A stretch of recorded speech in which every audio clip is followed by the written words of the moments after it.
Hello, नमस्ते। Welcome to NET JRF preparation with AVS. और आज हम बात करने वाले हैं प्रवास तथा जनसंख्या से संबंधित सिद्धांतों के बारे में। और आपको इस पूरे लेक्चर की पीडीएफ मेरे टेलीग्राम चैनल से मिल जाएगी।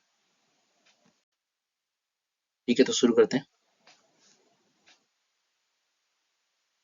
प्रवास मानव समुदाय के किसी एक स्थान से दूसरे स्थान पर जाकर बसने की प्रक्रिया को प्रवास कहते हैं।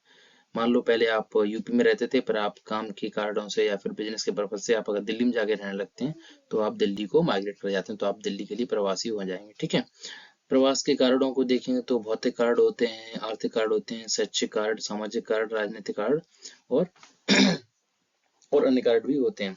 अब अगर भौतिक कारण देखे जाएंगे तो जैसे कि बाढ़ हो गया, भूकंप हो गया, चक्रवात हो गया, सुनामी आ गया। मान लो आप जिस एरिया में रहते हैं वहां पे बाढ़ आ गया, ठीक है, या फिर भूकंप आ गया, ठीक है, या चक्रवात आ गया, तो आपको वहां से माइग्रेट करना पड़ेगा। तो ये क्या हो गया, ये भौतिक कारण हो गए। आर्थिक कारण क्या हो गया, आपको रोजगार की तलाश में, ठीक है, या फिर व्यापार की तलाश में अगर आपको वहां से छोड़ के जाना पड़ता है तो वो आर्थिक कारण है। अब आपने देखा होगा कि विवाह होने के बाद जो महिलाएं होती हैं वो अपने पति के घर जाके रहने लगती हैं, तो वो सामाजिक कारण कह सकते हैं उसको। शैक्षिक कारण के बेहतर शिक्षा के लिए ग्रामीण पृष्ठभूमि के लोग ये बात बहुत है बेहतर तरीके से समझते होंगे कि बेहतर शिक्षा के लिए उनको छोटे शहरों से बड़े शहरों की तरफ माइग्रेट करना पड़ता है। राजनीतिक कारण ये है कि जहाँ पे हम रहते हैं वहाँ पे कोई आक्रमण हो जाता है या फिर आपसी कोई झगड़ा हो जाता है, कुछ और हो जाता है, तो हमें वो जगह छोड़नी पड़ती है। ये क्या हो गया, राजनीतिक कारण हो गया। अब प्रवास होता कितने प्रकार का है। पहला होता है कि ग्रामीण नगरीय प्रवास, ये आपको बता दिया, ये बेहतर सुविधाओं के लिए या फिर बेहतर लाइफ स्टाइल के लिए जो ग्रामीण लोग हैं वो शहर की तरफ माइग्रेट हो जाते हैं। नगरीय प्रवास क्या होता है कि छोटे शहरों से बड़े शहरों की तरफ, छोटे शहरों में कम अपॉर्चुनिटी, बड़े में ज्यादा है तो उधर चले जाते हैं, फिर बेहतर लाइफ स्टाइल के लिए। ग्रामीण प्रवास ये अक्सर करके किसी परेशानी की वजह से होता है, जैसे कि एक गांव में रहते थे, वहां पे झगड़ा हुआ, उसकी वजह से क्या करना पड़ा, गांव छोड़ना पड़ गया, ये होता है इसलिए। नगरीय ग्रामीण प्रवास जो होता है कि जो लोग पहले से नगरों में रह रहे हैं और वो परिवार संपन्न है, सब कुछ है उनके पास, और उनको अगर बेहतर शांति चाहिए, चूंकि शहरों में बहुत ज्यादा भीड़ भाड़ है, सब कुछ है, तो जो प्रवास होता है वो नगरीय ग्रामीण प्रवास होता है। ठीक है, चलिए आगे बढ़ते हैं। प्रवास से संबंधित कुछ सिद्धांत दिए हैं। इसमें है कि रेडजेल प्रथम भूगोलविद थे जिन्होंने प्रवास की प्रवृत्तियों का व्यापक अध्ययन किया था। तो प्रवास की प्रवृत्तियों का व्यापक अध्ययन सबसे पहले किसने किया था, तो रेडजेल ने किया था। आपको यूपी पीजीटी हो गया या फिर यूपी असिस्टेंट प्रोफेसर हो गया या फिर जो नेट जेआरएफ हो गया, आपको क्वेश्चन सीधे के सीधे मिलेंगे। जैसे कि प्रवास के कटिबंध स्तर का सिद्धांत किसने दिया था, मतलब जॉन स्ट्रेटा थ्योरी, ये किसने दी थी, John strata theory Griffith Taylor ने दी थी। आपको सीधा का सीधा मार्क कर देना है, तो आपको ज्यादा देर भटकने की जरूरत नहीं, मैं एकदम आपको पढ़ा रहा हूँ एकदम क्रिस्प है। ठीक है, चलिए आगे देखते हैं। प्रवास के संदर्भ में नियमों का निर्धारण सबसे पहले किसने किया, तो प्रवास के संदर्भ में नियमों का निर्धारण सबसे पहले किसने किया, तो सबसे पहले रेवेंस्टीन ने किया। इन्होंने ये कहा था कि अधिकतर प्रवास कम दूरी के होते हैं और कम दूरी के प्रवासों में महिलाओं की भूमिका ज्यादा होती है। ये आपको याद रखना होगा कि अधिकतर प्रवास कम दूरी के होते हैं और कम दूरी के प्रवासों में महिलाओं की भूमिका ज्यादा होती है। ये किसने कहा था, तो ये रेवेंस्टीन ने कहा था। ठीक है, रॉयली या रैली ने प्रवास का गुरुत्व मॉडल दिया था। तो प्रवास का ग्रेविटी मॉडल किसने दिया था, रैली या रॉयली ने दिया था। इन्होंने ये कहा था कि दूरी का अधिक होना प्रवास को हतोत्साहित करता है। अब ऐसे मान लो आपको भले कोई बहुत अच्छा काम मिल रहा हो, पर आप अगर यूपी में रहने वाले हैं और आपको वो काम चेन्नई में मिल रहा हो, तो आप वहां से माइग्रेट नहीं करना चाहेंगे। तो दूरी का अधिक होना प्रवास को हतोत्साहित करता है। ठीक है। अब ईएसली के अनुसार प्रवास दो स्थलों के बीच आवागमन होता है। ईएसली का मानना था कि प्रवास और कुछ नहीं है, प्रवास दो स्थलों के बीच में आवागमन है। एक तो होता है उद्गम स्थल, दूसरा होता है गंतव्य स्थल। उद्गम स्थल ऐसे कि आप जहां से जा रहे हैं, गंतव्य स्थल आप जहां को जा रहे हैं। ठीक है, और ये कुछ सिद्धांत हैं जिनका आप कुछ नहीं, आपको सीधे सीधे याद रखना है, उनका नाम और किसने दिया बस वो। ठीक है, तो न्यूनतम प्रवास का सिद्धांत, न्यूनतम प्रयास का सिद्धांत जीके जिफ ने दिया है। गुरुत्व मॉडल में आपको पढ़ा चुका हूँ, डब्ल्यू जी रैली ने दिया है। स्थानांतरण का सिद्धांत ईएसली ने दिया है कि एक जगह उद्गम स्थल, दूसरा गंतव्य स्थल।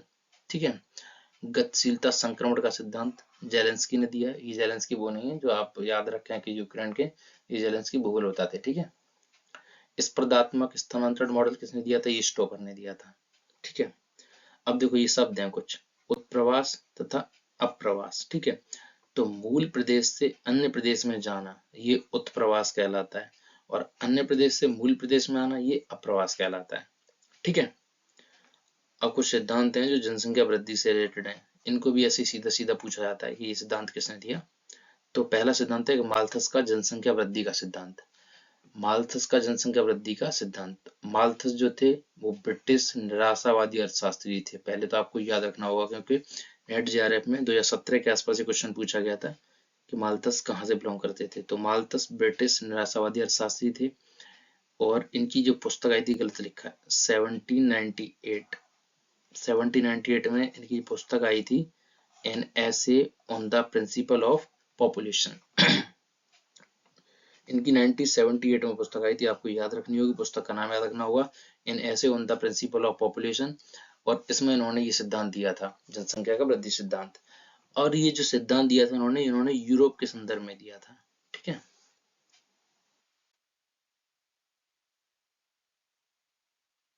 माल्थस साहब ने कहा था कि, अरे एक सेकंड, सॉरी, माल्थस ने कहा था कि जनसंख्या वृद्धि जो है वो गुणोत्तर श्रेणी में होती है, जैसे 1, 2, 4, 8, 16, 32 इस तरीके से। और जीविकोपार्जन के साधन जो है वो समांतर श्रेणी में होते हैं।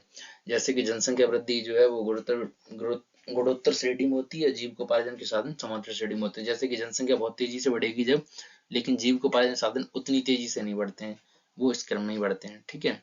जनसंख्या नियंत्रण के लिए इन्होंने कृत्रिम निरोध की अपेक्षा प्राकृतिक कारकों पर अधिक बल दिया था। इनका मानना तो ये था कि जब पॉपुलेशन बहुत ज्यादा बढ़ जाएगी तो बाढ़ आना या फिर भूकंप आना या ज्वालामुखी होना, इससे प्राकृतिक कारणों से, प्राकृतिक नियंत्रकों के द्वारा उसको नियंत्रित कर लिया जाएगा, प्रकृति के द्वारा, ठीक है। अगला सिद्धांत है मार्क्स का जनसंख्या सिद्धांत, ठीक है। कार्ल हेनरी मार्क्स जो थे, इन्होंने 1867 में सिद्धांत दिया था, ठीक है। इनका जो सिद्धांत था वो जनसंख्या जनांकीय चिंतन पर नहीं बल्कि वर्ग संघर्ष की अवधारणा पर आधारित था। इनका मानना था कि वैश्विक समाज अमीर व गरीब दो वर्गों में विभाजित है, और ये कहते थे कि जो गरीब होता है वो अपनी श्रम शक्ति बढ़ाने के लिए फौज तैयार करता है, और जो अमीर होता है वो उस श्रम शक्ति को इस्तेमाल करता है अपने धन दौलत को बढ़ाने के लिए। तो जो मार्क्स का जनसंख्या सिद्धांत था, इन्होंने 1867 में दिया, पहली चीज। दूसरा जो इनका सिद्धांत था वो वर्ग संघर्ष की अवधारणा पर आधारित था, ठीक है। तीसरा सिद्धांत है अनुकूलतम जनसंख्या का सिद्धांत। ये जो सिद्धांत दिया था एडविन कैनन ने दिया था, और ये कहाँ के थे, ये भी ब्रिटिश अर्थशास्त्री थे। अनुकूलतम जनसंख्या का सिद्धांत का मतलब ये है कि जनसंख्या इतनी होनी चाहिए जो कि संसाधन है उनसे उनकी पूर्ति की जा सके। जितनी जनसंख्या है संसाधन भी उतने होने चाहिए, संसाधन कम ना पड़े जनसंख्या के लिए, ठीक है। अगला है डाल्टन का। डाल्टन ने एडवर्ड कैनन के सिद्धांत का समर्थन किया था। डाल्टन ने एडविन कैनन के अनुकूलतम जनसंख्या सिद्धांत का समर्थन किया था, ठीक है। क्लार्क ने वास्तविक और सापेक्षिक तथा अल्प जनसंख्या व जनाधिक्य की अवधारणा प्रस्तुत की थी। क्लार्क ने वास्तविक और सापेक्षिक तथा अल्प जनसंख्या व जनाधिक्य की अवधारणा प्रस्तुत की थी। ये इंपॉर्टेंट है, ये आप थोड़ा सा याद रख लेना। जनांकीय संक्रमण का सिद्धांत डब्ल्यू.एस. थॉमसन ने 1929 में दिया, एफ.डब्ल्यू. नोटेस्टीन ने 1945 में दिया। जनांकीय संक्रमण सिद्धांत की इन दोनों ने 4 अवस्थाएं बताई थी, 4 चरण बताए थे, ठीक है। इसके बाद आए कॉलिन क्लार्क ने इस सिद्धांत का समर्थन करते हुए 5वीं अवधारणा को भी इसमें जोड़ दिया था, और ये जो सीपी ब्लेकर थे इन्होंने भी 5 स्टेजेस की बात कही थी। 5 स्टेज में कौन कौन सी स्टेज आती हैं। पहली स्टेज है प्रथम अवस्था।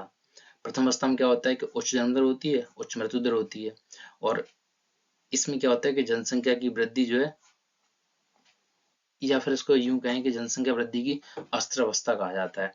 इसमें जनसंख्या की जो वृद्धि है वो धीमी गति से होती है, बहुत तेजी से नहीं होती है कि 5 बच्चे पैदा होते हैं और 5 ही लोगों की डेथ हो जाती है। तो जनसंख्या बहुत ज्यादा तेजी से आगे नहीं बढ़ती है। ये विशेषता आपको सामाजिक आर्थिक पिछड़े देशों में मिलेगी, वहाँ पे इंफ्रास्ट्रक्चर आपकी कमी मिलेगी, जीवन प्रत्याशा उनकी जो बहुत कम मिलेगी, जैसे कि अफ्रीकन कंडीशन में ये आपको देखने को मिलेगी। एडम स्मिथ ने इसके बारे में एक कथन कहा था कि जनसंख्या उर्वरता का अनुकूलतम वातावरण दरिद्रता द्वारा निर्धारित होता है। जनांगीकी उर्वरता का अनुकूलतम वातावरण जो है दरिद्रता द्वारा निर्धारित होता है। मतलब ये था कहने का, जो समाज जितना गरीब होता है जनसंख्या वृद्धि उतनी ही तीव्र होती है उसकी। ठीक है। द्वितीय अवस्था। द्वितीय अवस्था में क्या होता है कि प्रजनन की जो दर है वो उच्च बनी रहती है। ठीक है। और मृत्यु दर घटने लगती है। ठीक है। इससे क्या होता है कि प्रजनन की दर उच्च बनी रहेगी और मृत्यु दर घटने लगेगी। तो इस अवस्था को बोलते हैं जनसंख्या विस्फोट की अवस्था या फिर जनसंख्या संक्रमण की अवस्था। और ये जो विशेषता है वो विकासशील देशों की है।